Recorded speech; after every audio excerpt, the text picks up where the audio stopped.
Tell us about this plan, which I understand would means test tax credits. Right. We think the House bill lays a great foundation, Andrew, and what we're hoping to do is to improve upon that by helping deliver the benefit to the people that we think are going to need it the most, and shifts the way that redirects, I should say, the tax credit to the lower end of the income scale, and also provides an age adjustment so that older people of lower incomes actually are better able to afford health insurance under this new plan. But we think the House bill has laid a great foundation. There's a number of components in it. The Medicaid reforms are significant, and we look forward to having an opportunity to work on it in the Senate. We were talking to Eric Cantor about this in terms of the way these things are negotiated, which is to say how the House approaches this and how far out they go on one end and how far the Senate goes out.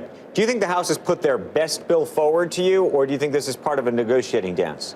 Well, I think it's both. I mean, I think the House has put their best foot forward. I think it includes a lot of as I said, a lot of the thought, substance in terms of Republican policy, conservative policy as it applies to health care over the past several years. I think they incorporate a lot of those ideas, a lot of those concepts into the bill. But I also think that this is a negotiation, and obviously the political dynamics in the House are different than they are in the Senate. And so they're doing what they need to get 218 votes in the Senate. We've got to figure out what it takes to get 51, or I should say 218 in the House. We have to figure out what it takes to get 51 in the Senate.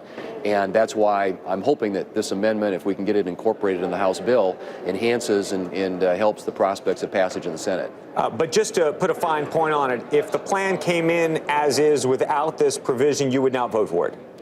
Well, I'm not saying that. I'm saying this would make the bill stronger, and I think that it needs I think we need to tweak a few things in it and dial some things differently, but like I said, I think the House is off to a great start. I just think that there are ways that we can improve and strengthen this bill that enhances its passage in the Senate, and I have a number of colleagues who share my view about the tax credit and how the benefit is distributed, and would like to make some improvements in that. I mean, Andrew had an anecdotally about an elderly person making a certain amount of money. If you were making about $26,500, the way the subsidies would work, you would now be paying close to over $14,000. So this is something that you have to give from $1,700. Andrew would be on board with this, yes, Senator, right? So so you're getting the other side there, sort of coming along. So that may be. But I would argue too, Joe. I think this is a conservative amendment because it does. You know, right now we have this tax credit goes all the way up. If you're a married couple filing jointly, you can still benefit from it in minimal amounts up to $230,000.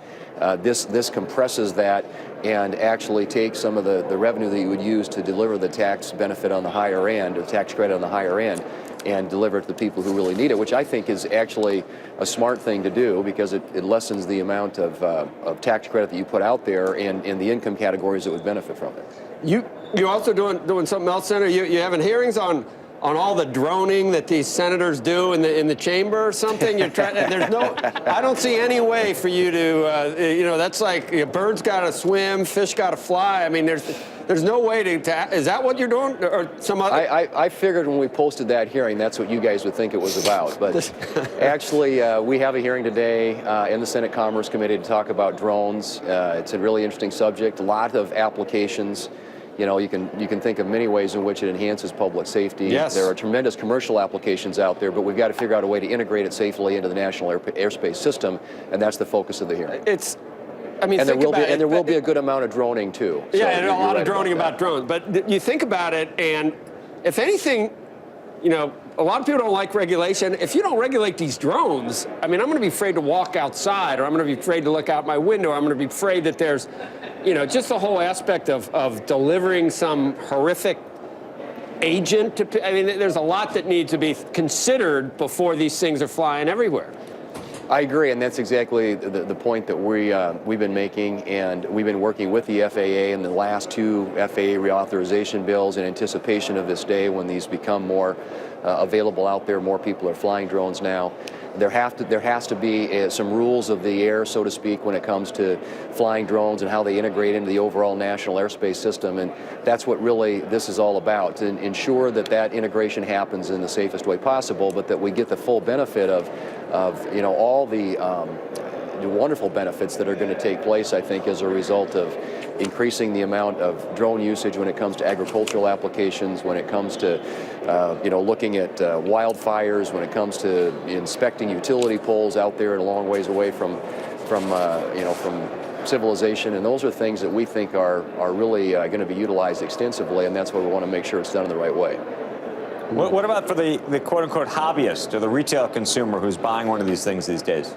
There are those too, and those are probably some slightly different rules that may apply. I mean, I think right now a lot of the hobbyists, and there are a lot of people who are doing it, but we've got to have, again, standards in place to make sure that they're not getting in the way of commercial aircraft or general aviation aircraft, and that the rules of the sky are designed in such a way so everybody can participate, but that nobody's getting in anybody else's space. And so that's really the focus of the hearing. We think that can be done in a way that enhances safety, not impairs safety, and we're hoping to get more answers about that and to proceed in a way that is measured, but also takes a full advantage of the tremendous benefit that can come from usage of drones in our airspace. Okay. Thank you, Senator. Appreciate it very much. Thanks, guys. Good to be with you. Senator, yeah, I mean, you're like 6'8" or something. Those drones are like eye level for you. You got to worry. I mean, are you the tallest guy? You're the tallest guy in the Senate, aren't you? Well, I used to be. I got passed up now. Who did it? Our new senator from Alabama, Luther Strange. He's 6'9". 6'9"? Yeah. But Senator, can you dunk? That's the That's the key. Yeah, I got to. Yeah. Well, probably not anymore.